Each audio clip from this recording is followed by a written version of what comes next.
This is for those who have already installed Reactor and installed the shader toy called Legofied. Once the shader toy is installed as a fuse in the Fuses folder of Davinci Resolve, it will be available as a tool. Here I have my media displayed in the first viewer.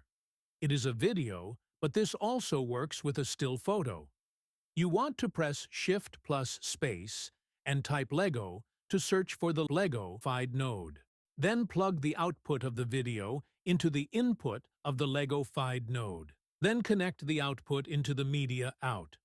The final image is in the second viewer, and you can see how the Lego texture has affected the original video.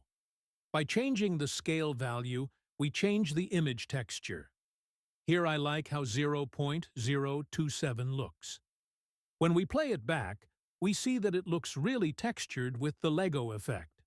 In order to play with more camera angles, we can disconnect the output of the Legofied node and connect it to an image plane, a merge, a camera, and renderer node.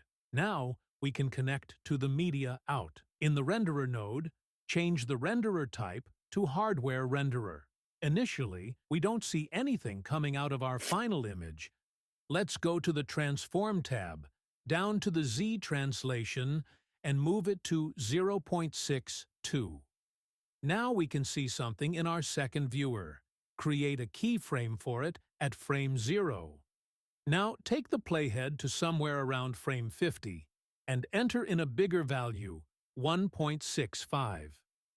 This pulls the camera further back in 3D space, and we see more of our image. We can go to our spline window to ease our camera motion. Once you click in our graph area, you can press Ctrl-A on a Windows computer to highlight both keyframes and press S to smooth them out. Now we can play around with different dimensions. If we highlight our image plane,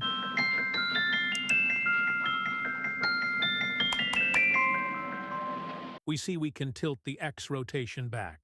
Here the value I like is -57. We can also move in the Y direction, and we can enter something like 33.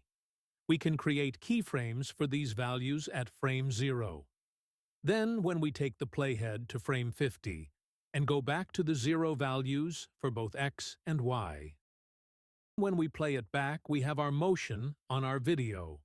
We can go back to our spline window, click this Shrink to Fit button so we can find our keyframes, click the graph area, press Ctrl-A, and then S to smooth them out.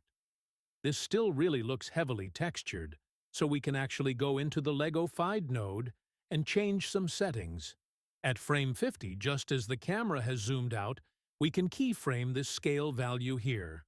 Now, if we move our playhead about 20 frames later, we can increase the scale up to 0.211, and that gives us more of a glimpse as to what our original video actually looks like. We can view it in the Edit page, and playing it back we see we were really zoomed in to that Lego texture at different angles, and then both the camera and textures transform to reveal the video image, yet still we maintain the Lego texture. Thanks for watching.